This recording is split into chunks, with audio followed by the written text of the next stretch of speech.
Good morning, ladies and gentlemen. The Excellency Kiai Muhammad Najal Umam, as the leader of Islamic Boarding School Hasan Jufri. The Honorable Mr. Wasmi, as the coordinator of ICP Senior High School Hasan Jufri. Respectable to teachers, tutors, and parents whom I love.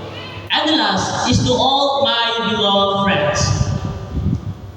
Before we start, let me give you a question. Do you know what law is? Law is not just three common letters. It has a very important role in our lives. Imagine if our country didn't have law. Crime is spread everywhere, justice will disappear, and the strong will rule over the weak. That's why law exists, to create order and reduce crime. When we talk about crime, the activity usually comes to our mind, such as theft, robbery, murder, including corruption. By the way, what comes to your mind when you hear the word corruption?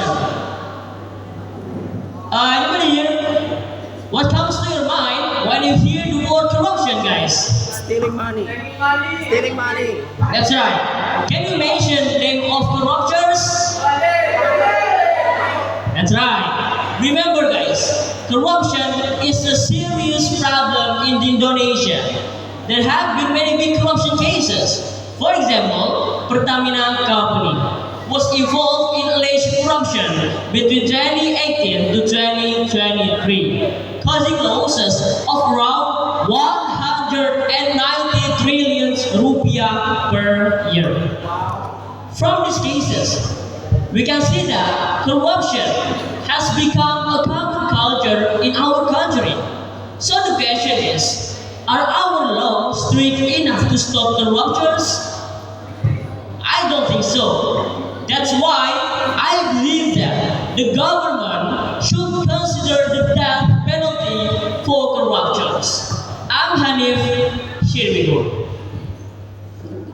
The first reason is death penalty can create a very strong deterrent effect. When people know they could lose their life, they will think twice before committing corruption. Let's look at China. In the past, Indonesia was more advanced, while China was facing economic problems. But China enforced very strict laws, especially against corruption. Second, death penalty can restore justice and public trust. Law must be applied equally for everyone, whether they are rich, powerful, or ordinary people. This reflects the fifth principle of Pancasila, social justice for all Indonesians. However, reality shows injustice. In 2015, an elderly woman who stole firewood was sentenced to 1 year in the prison, while some corruptors only received 1 to 5 years in jail. Third, corruption slows down national development. Money meant for school, hospitals, and public projects is stolen for personal gain. For example, on Bawen Island, the building of Pioneer Airport was delayed because of corruption in lane purchasing. As a result, public money was wasted and people couldn't access important transportation. In conclusion, corruption is a serious problem in Indonesia. It brings public trust, slows down national progress. Life punishment is not enough to stop it.